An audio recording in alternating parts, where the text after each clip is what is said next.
Hi and welcome to a humble Highland home. And for those that don't know me, I'm Anita. And for those who don't know me from Adam, I'm Adam. We had an absolutely amazing day yesterday. It was really sunny and very warm, and we had a very productive day in the garden.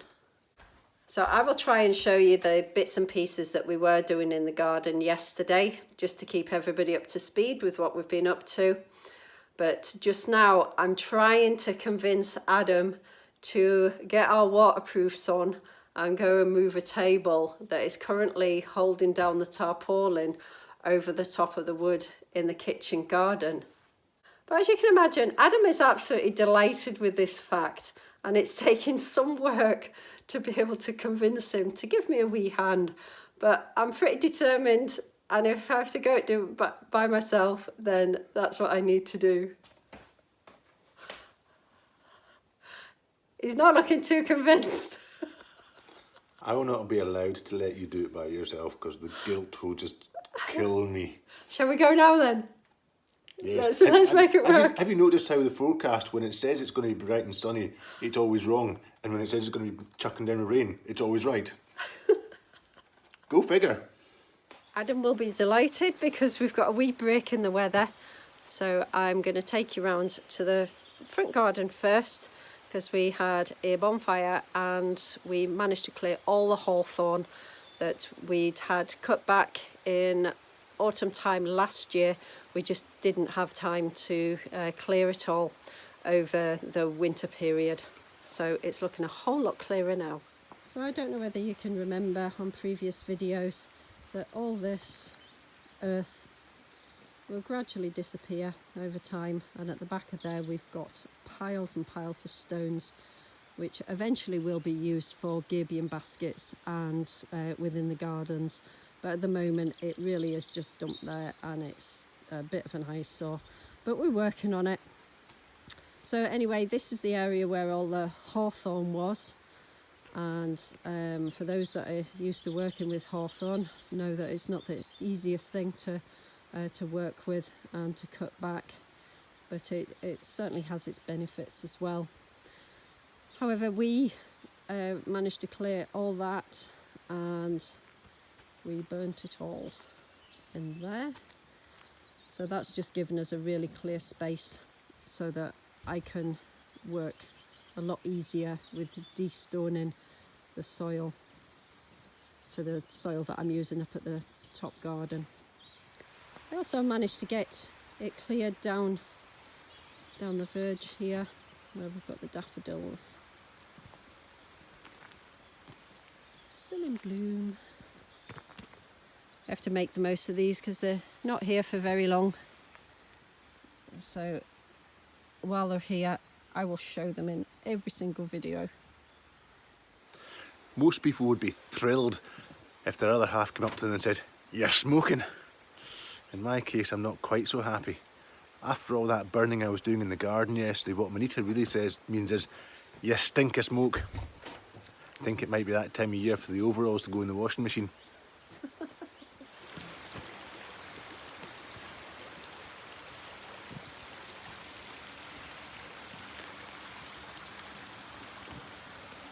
What's the plan?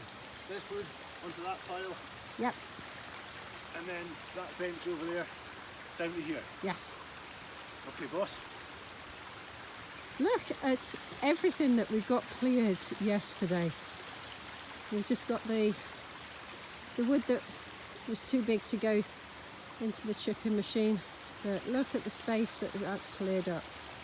So we're big believers in making the most of what you've got. So we're going to put the seating bench in here and enjoy it this year. Oh, I see how it works. I sit here doing all the work while you set up the camera. I've seen your type before, love.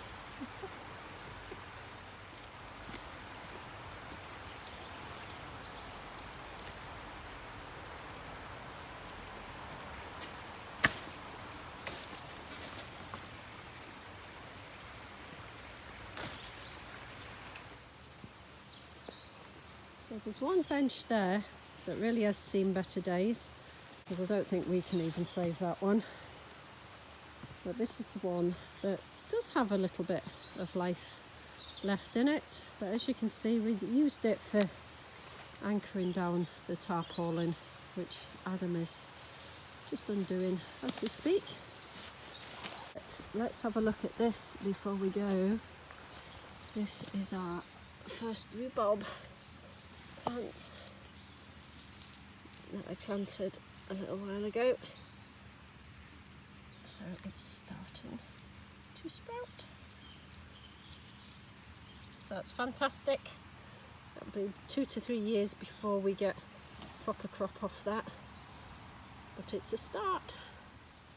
Look at these beautiful viola. These ones are called True Blue, and I got them just to brighten up the garden. There's not a great deal colour at the moment apart from the daffodils, so I just thought that would add a nice bit of colour. But no bright blue skies today.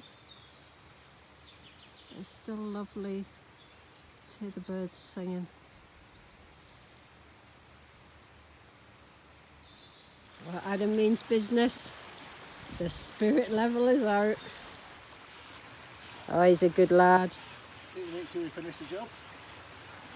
Proper job.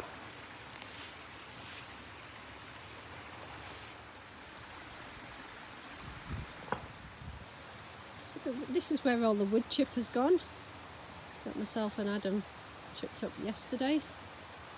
So this is just a lot easier to walk on, a lot softer underfoot, and eventually all this wood chip I will scoop up and I will use in the garden, but it's fresh this year, so I wouldn't be doing that for another couple of years, and then I'll just replace it once it's mulched down a bit. So this is the next bit of the garden that I will be working on. So I'm not sure if you can actually see on the video just how uneven this ground is, but what I've been trying to do is just remove the big trip hazards, and so it makes it easier for me when I've got the wheelbarrow coming up and down the garden, but primarily so that I don't keep tripping over the rocks, the stones and the tree stumps that are sticking up. So while it's not raining, I'm going to sit at the new table, well, new to this area table, and I've got a bit sidetracked actually, what with moving the table and just showing a little bit of an update of what we were doing yesterday. So those that are new to the channel might not know that this is a new kitchen garden that we have been working on. Last year we did a whole lot of clearing, and this year the aim was to get a lot more of the clearing done, but also get some food growing. And I think that's one of the things that we need to be mindful of, I know I do anyway, is that everything that I do in the garden I'm incredibly excited about, and I'm really passionate about. However, it has to fit into my lifestyle. Now, I was looking at over some seed planting timing charts the other day, and how some of them can really differ, and sometimes it can be frustrating if you feel as though you haven't been able to do more or produce more, or and I think we can beat ourselves up about that at times. You will hear me say lots in other videos about keeping things simple and not overcomplicating things, and sometimes I think that's what we can be guilty of, is overcomplicating things. So I zoned off the areas of the property at the croft, and that's why when I do the garden tour it will be in different zones, and I've given them different names, so it really separates it out and it gives it some focus. So I think sometimes we can be paralysed by analysing things a little bit too much. So I've looked at various different planting timings, and in this area I've worked out that my last the last frost date will be around about mid-May, and the first frost date should be round about the end of September, early October. So when I'd check back on my gardening journals, when I'd done my other video about my epic seed fill, I'd looked through the garden journals, and I was able to see that up here I was a lot further behind than what I normally would be when I worked in my other garden. However, I've stopped beating myself up about that and just got back to my basics of what I can do with what I have at this moment in time. So if I don't get a seed planted on the day that I think it should be planted, it's okay. They will get planted at some point. It might mean that I get some things a little bit later, but that's okay if it works in with your lifestyle, and it allows you to slow down, simplify the process, and not compare yourself to what other people are doing. In some areas people are already harvesting things, but up here in the Highlands of Scotland that's just not going to happen. But I will get some things growing. It might not just be everything that I would like and expect from myself, and just learn just not to beat myself up for that. Now, like I said earlier, this is not the video that I was going to be making today. Heading off tonight. I had hoped to get some stuff done in the greenhouse, but I just think that that's a message that somebody needs to hear today. Not just myself, but I think somebody else needs to hear that as well. So if you have benefited from that, then that message was for you today. So we'll just have a quick look in the greenhouse. We've got lots of brassicas, we've got kale and early purple sprouting broccoli, which obviously we won't get to see until next year. And some salads, and that's spinach Renegade F1.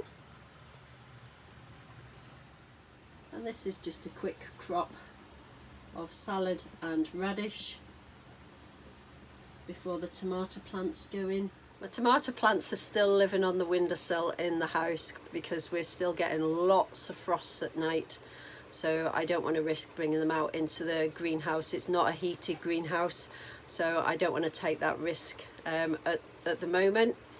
I will be planting some seeds shortly. I have promised some to a very good friend of mine where we annually exchange some plants, so some of the plants that she's got that she will share with me, and vice versa. I share some veg plants with her, which I think is a really good thing to do. I do like to have a walk around the garden on a Sunday, and I generally just plan what I'm going to be doing the following week. It doesn't always work out that way, but I do like to have a bit of a plan. And for those that know me, planning is what I do. So thank you for joining me here today. I hope you have a lovely week, and I will see you in the next video. Take care. Bye.